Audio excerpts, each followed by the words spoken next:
우리 모든 성도님 분들께 주님의 평안을 빕니다. 긴 겨울이 지나고 봄이 오는 것 같습니다. 날씨가 지난주 중에는 많이 풀렸더라고요. 그리고 겨울에 앙상했던 나뭇가지에는 연초록 새순이 돋아나기 시작했습니다. 그러나 우리 사회는 아직 차가운 겨울인 것 같습니다. 지난 주 중에는 유명 연예인의 안타까운 자살 소식이 들려왔습니다. 그의 노래를 다시 들을 수 없다는 것이 또 그녀의 연기를 다시 볼 수 없다는 것이 참 애석하기만 합니다. 화려하게 빛나는 자리지만 그 속에서도 깊은 외로움과 절망이 있었을 것이고 또 성공과 인기를 누리는 만큼 이 평가와 비난도 무척 많이 받았을 것입니다. 그들의 삶을 전부 다 알 수는 없지만 한 가지 분명한 점은 그들은 감당할 수 없을 만큼의 가혹하고 냉정한 현실 속에서 스스로 생을 마감했다는 것입니다. 이정아 시인은 내가 먼저 꽃피지 않으면 봄은 오지 않는다고 그의 시에서 말하였습니다. 세상의 차가움을 한 번에 바꿀 수는 없겠지만 우리가 먼저 꽃 피어서 주변을 향기롭고 또 따뜻하게 만든다면 하나님의 봄은 우리를 통해 시작되고 마침내 이 땅 가운데 찾아올 것입니다. 이 차가운 말과 무정한 시선이 가득한 세상 속에서도 또 오늘 기도인도 해주신 대로 그런 남북 간에 갈라진 이런 냉혹한 현실 속에서도 하나님의 온기를 나누는 사람, 또 성김과 배려를, 사랑과 긍휼을, 정의와 용서를 행하는 사람으로 하나님의 봄을 이 땅 가운데 또 우리가 살아가는 모든 자리 가운데 오게 하는 우리 모두 되기를 주님의 이름으로 축복합니다. 아멘. 잠시 기도하고 말씀 나누겠습니다. 주님, 이제 주님의 말씀을 나누고자 합니다. 주님의 참 복음의 진리를 바르게 잘 전할 수 있도록, 잘 들을 수 있도록 성령 하나님께서 이 시간 이 자리 가운데 임하여 주시옵소서. 예수님의 이름으로 기도드립니다. 아멘.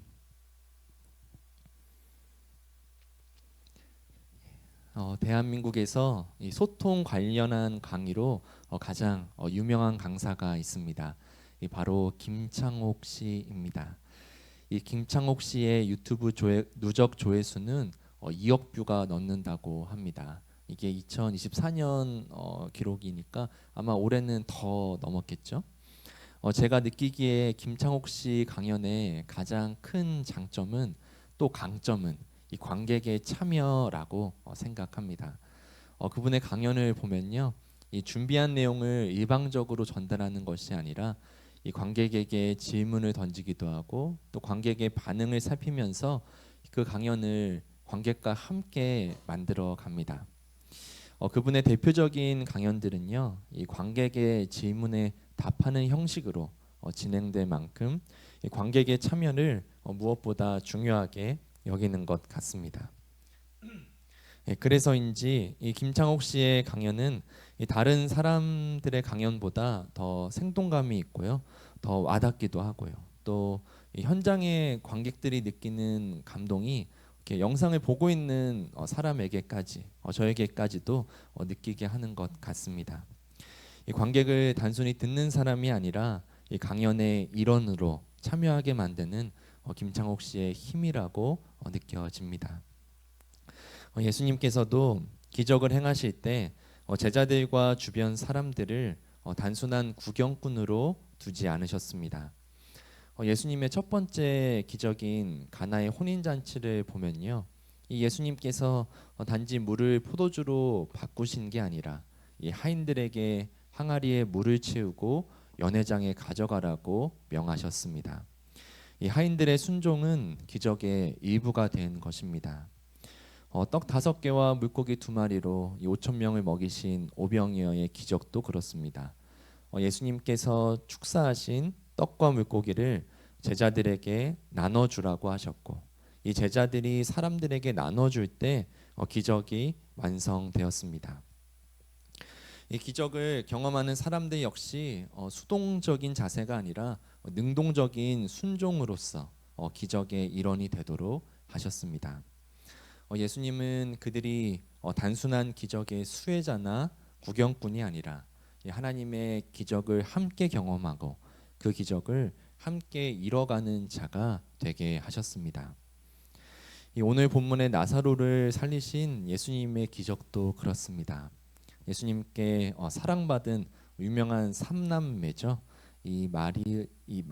마르다와 마리아, 이 둘째가 마르다, 셋째가 마리아, 그리고 이 오빠인 이 나사로입니다. 이 베다니에 사는 이 나사로가 병이 들었다는 소식이 인편을 통해 전해지면서 예수님께 전해지면서 요한복음 11장은 시작합니다. 참고적으로 요한복음 10장을 보면요, 예수님께서 자신이 하나님 아버지와 하나라고 말씀하십니다. 이 말을 듣고 있던 유대인들이 신성 모독죄로 예수님을 돌로 치려고, 그래서 예수님을 체포하려고 합니다. 이런 위협을 피해서 예수님 일행은 요단강 건너편으로 넘어가셨죠. 그곳에서 이 나사로의 아픈 소식을 듣게 된 것입니다. 하지만 예수님께서는 그 소식을 듣고도 즉시 베다니로 가지 않으십니다. 예수님께서는 이 병은 죽을 병이 아니라 하나님의 영광을 드러낼 병이다.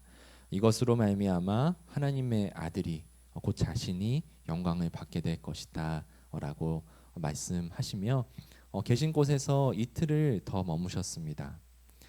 이틀이 지나고 예수님께서는 제자들에게 이렇게 말씀하십니다. 다시 유대 지방으로 가자. 예루살렘 근처인 베다니 마을로 가자는 것이죠.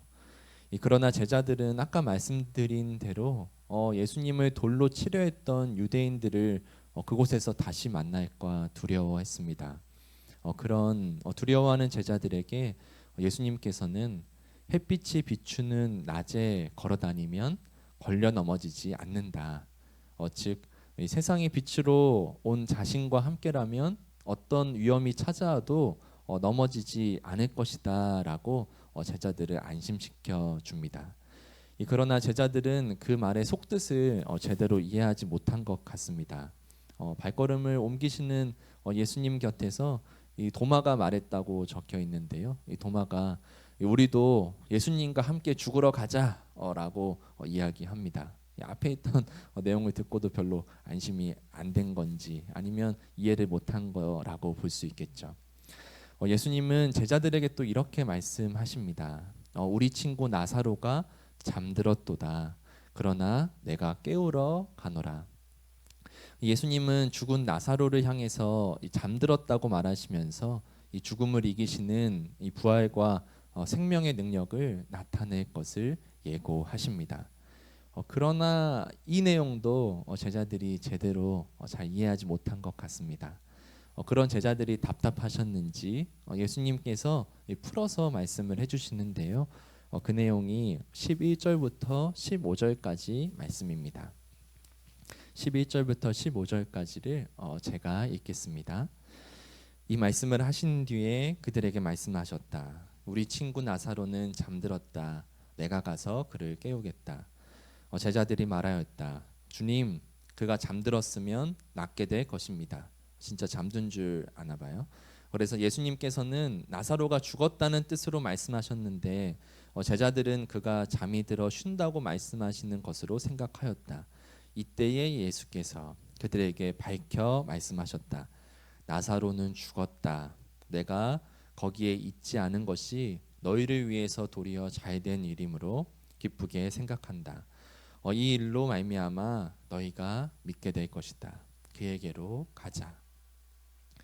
예수님께서는 이 죽은 나사로를 살리심을 통해서 이 제자들이 믿게 될 것을, 자신이 부활이고 생명인 것을 믿게 될 것을 말씀하신 것이죠.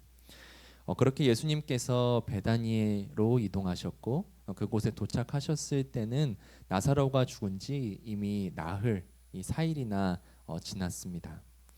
예수님께서는 왜 의도적으로 이틀을 머물고서 이 죽은 지 나흘이 된 나사로를 찾아가신 걸까요? 당시 유대인들에게는 사람이 죽으면 그의 영혼이 이 3일 동안 시신 주변에 머물다가 떠난다는 전승이 있었습니다. 그 전승에 따르면 죽은 지 3일이 지나고 이 4일부터는 완전히 돌이킬 수 없는 확정된 죽음으로 보았습니다. 즉 나사로가 죽은 지 4일이 됐다는 것은 다시 살아날 수 없는 이 완전히 죽은 사람이 되었다는 뜻이죠. 예수님께서는 이 완전한 죽음으로 이 확정된 그런 나사로를 살리심으로 부활과 생명으로 오신 자신을 나타내신 것입니다. 죽은 지 4일이 된 나사로는 이 동굴 무덤에 안치되어 있었습니다. 당시의 무덤은 이 자연 동굴이거나 아니면 사람이 판 이 돌무덤이었습니다. 예수님께서 베다니에 오신다는 소식을 듣고 그곳에 다 도착하시기 전에 도착지에 도착하시기 전에 이 둘째 마르다가 예수님을 마중 나갔습니다. 이전에 예수님께서 그들의 집을 방문하셨을 때 이 셋째 마리아가 이 예수님의 말씀을 듣는 자리에 나갔었죠. 그래서 예수님께서 좋은 것을 너가 택했다라고 말씀하시고 이 둘째 마르다는 이 일하느라 이 집에 온 손님들 챙기느라 바빴잖아요. 그런데 이번에는 이 마리아는 집에 있고 이 마르다가 예수님을 맞이하러 나간 것입니다. 성서에는 안 나와 있지만 이 마리아의 마음이 어떠했는지 예수님을 향한 마음이 어떠했는지 짐작해 볼 수 있습니다. 그렇게 마중 나간 마르다가 예수님께 말합니다. 주님이 여기 계셨더라면 내 오라버니가 죽지 않았을 것입니다. 이 마르다는 절망과 슬픔 속에서도 이 자신이 지켜왔던 믿음을 주님 앞에 고백합니다. 그러나 마르다의 이 믿음은 이 즉각적인 부활이 아니라 이 장차 있을 부활에 관한 신앙 고백이었습니다. 그런 마르다를 아시고 예수님께서 이렇게 대답해 주십니다. 25절과 26절인데요. 제가 읽겠습니다. 나는 부활이요 생명이니 나를 믿는 사람은 죽어도 살고 살아서 나를 믿는 사람은 영원히 죽지 아니할 것이다. 네가 이것을 믿느냐? 이런 마르다와의 대화가 마치고 이 마르다가 이제는 마리아를 부르려고 집에 갑니다. 이 마르다는 장래에 온 이 조문하러 온 다른 유대인들에게 예수님이 찾아온 것을 들키지 않게 하려고 가만히 은밀하게 마리아에게 말하였습니다. 예수님께 적대감을 품은 유대인들이 자신의 장례식에 찾아올 수도 그 자리에 있을 수 있다는 것을 염두한 것이죠. 이 마리아가 예수님을 만나려고 급하게 나가는데요. 그 모습을 다른 사람들이 보고 말았습니다. 이 마리아가 이 나사로 무덤에 가서 울 거라고 생각하고 이 조문객들은 이 마리아를 따라 나섭니다. 그 사실을 마리아가 알았는지 몰랐는지 모르겠지만 일단 예수님을 찾아 나섰고 또 예수님을 만났습니다. 이 마리아는 그분의 발 아래 엎드려 언니와 똑같은 말을 합니다. 주님이 여기에 계셨더라면 내 오라버니가 죽지 않았을 것입니다. 그리고 마리아는 속상한 마음에 눈물이 터져 버립니다. 그 모습을 보고 있던 조문객들도 또 함께 웁니다. 예수님께서도 비통해하시고 괴로워하시며 함께 눈물을 흘리셨습니다. 이 나사로의 죽음뿐 아니라 이 죽음의 권세 앞에 속절없이 넘겨지는 인간의 모습을 보는 메시아의 눈물이기도 합니다. 그곳에서 예수님의 눈물을 지켜보던 어떤 유대인들은 예수님께 이 눈먼 사람의 눈은 뜨게 하면서 이 나사로는 죽지 않게 할 수는 없었냐며 이렇게 수군거립니다. 그들이 곱지 않은 시선으로 예수님을 보고 있었던 것이죠. 그런 분위기 속에서 예수님은 마침내 나사로의 무덤 앞에 이르셨습니다. 이 동굴 무덤의 입구는 큰 돌이 막고 있었습니다. 이제 예수님께서 어떻게 하실지 정막이 흐르는 중에 예수님께서 말씀하십니다. 무덤 입구를 막은 돌을 옮겨 놓아라. 그렇게 예수님께서 말씀하시니 급하게 이 말이 마르다가 예수님께 이렇게 말합니다. 주님, 죽은 지가 나흘이나 되어서 이 무덤 입구를 열면 냄새가 납니다. 이 나사로가 죽은 지 이미 4일이나 지났는데 아마 시신이 썩어서 냄새가 날 터인데 예수님께서 왜 이러시나라고 생각했던 것이죠. 그런 마르다에게 예수님께서 이렇게 답하십니다. 내가 믿으면 하나님의 영광을 보게 되리라고 내가 내게 말하지 않았느냐. 무덤 입구를 막은 돌을 옮기라는 예수님의 말씀을 듣고 무리 중에 섞여 있는 제자들이 한 것인지 아니면 그 말씀을 듣고 바로 순종해야겠다 마음먹은 사람들인지 누구였는지는 나와 있지 않지만 그 말씀에 순종한 사람들이 이 무덤 입구에 큰 돌을 옮겨 놓았습니다. 사람들이 돌물을 옮겨 놓자 예수님은 하늘을 향해 기도를 올립니다. 41절과 42절인데요. 오늘 이 말씀 함께 읽어보겠습니다. 아버지, 내 말을 들어주신 것을 감사드립니다. 아버지께서는 언제나 내 말을 들어주신다는 것을 압니다. 그런데도 이렇게 말씀을 드리는 것은 둘러선 무리를 위해서입니다. 그들로 하여금 아버지께서 나를 보내신 것을 믿게 하려는 것입니다. 아멘. 예수님께서는 하나님께 요구하는 기도가 아니라 하나님께서 이미 들어주신 것을 감사하는 기도를 올려드립니다. 예수님은 하나님과의 깊은 사귐 속에서 하나님의 뜻을 이미 알고 계셨던 것입니다. 그러나 이 말씀에 적혀 있는 대로 그런 기도를 올리신 것은 이 둘러선 무리를 위해서 그들로 하여금 하나님 아버지께서 자신을 보내신 것을 믿게 하기 위함이라고 들으라고 꼭 이렇게 하시는 것 같습니다. 예수님은 그 기도를 마치시고 이제 문이 열린 동굴 무덤을 향해서 큰 소리로 외치십니다. 나사로야 나오너라. 그 말씀이 있고 난 후에 이 캄캄한 동굴 속에서 죽은 나사로가 엉기적 걸어 나왔습니다. 예수님의 이 기도와 외침을 듣고서 이 거기에 모인 모든 사람들의 시선은 이 동굴 입구를 향해 있었겠죠. 그런데 정말로 이 죽은 나사로가 이 살아서 걸어 나오는 모습을 보면서 모두가 다 넋이 나가지 않았을까요? 예. 이 나사로의 손발은 천으로 감싸 있었고 얼굴은 수건으로 싸매어 있었습니다. 이 당시에는 이 사람이 죽으면 이 천을 꽁꽁 싸매어서 시신을 안치했습니다. 나사로는 살아나왔지만 그 싸매어진 것 때문에 제대로 볼 수도 또 말할 수도 또 들을 수도 또 걸을 수도 없었습니다. 그래서 주님께서 이 마지막 명령을 하십니다. 그를 풀어주어서 가게 하여라. 이 말씀에도 누가 순종하였는지는 나와 있지 않지만 요한복음은 이 사건을 45절에서 이렇게 마무리 짓습니다. 마리아에게 왔다가 예수께서 하신 일을 본 유대 사람들 가운데서 많은 사람이 예수를 믿게 되었다. 예수님께서 죽음의 권세를 이기시고 부활과 생명의 주님으로 이 땅에 오심이 밝히 드러난 기적이었습니다. 예수님은 이 기적 속에서도 홀로 기적을 행하지 않으셨습니다. 그 일을 지켜보는 사람들을 기적 속으로 초대하셨습니다.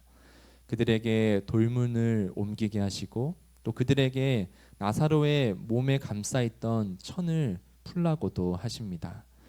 이 동굴 무덤을 밀었던 이 가로막았던 돌문을 밀어서 옮긴 사람들은 그 돌문을 열었을 때 시신의 부패한 냄새가 나진 않을까라고 생각을 했겠죠. 이 동굴물 밀면서. 근데 막상 여니까 냄새가 나지 않는다는 것을 그들이 직접 느꼈을 것입니다.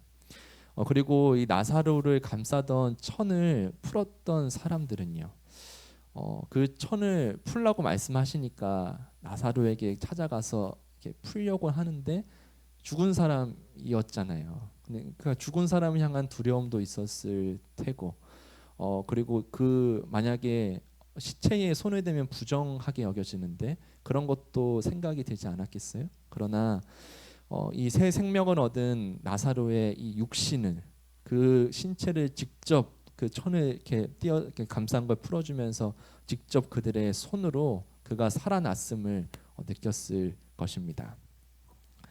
예수님은 나사로의 장례식에 찾아온 유대인 조문객들을 이 단순한 구경꾼이 아니라 이 나사로의 이 기적 부활에 참여하는 사람, 그 기적을 함께 만들어가는 사람이 되게 하신 것입니다. 그렇게 예수님의 기적은 그들과 함께 완전하게 이루어졌습니다. 죽은 나사로를 살리신 예수님, 그리고 어둠 속에서 빛을 향해 걸어 나온 나사로, 그리고 돌물을 옮기고 그를 감싸던 천을 풀어준 사람들. 예수님의 기적은 그들의 순종과 함께 또 그들의 참여를 통해 그리고 그들의 생각을 넘어서 이루어졌습니다. 이 기적을 통해 많은 유대 사람들이 예수님을 믿게 되었죠. 이 죽음의 돌문을 옮기는 일, 이 죽음의 속박에서 풀어주어 새 삶을 살게 하는 일은 오늘 우리를 향한 명령이기도 합니다. 부활이요 생명이신 주님께서 오늘 이 땅 가운데 하나님 나라가 이루어지는 그 기적의 현장으로 우리를 초대하십니다. 우리가 하나님 나라 기적의 일원이 되어 기적의 일부가 되어 살아가기를 주님께서 원하십니다.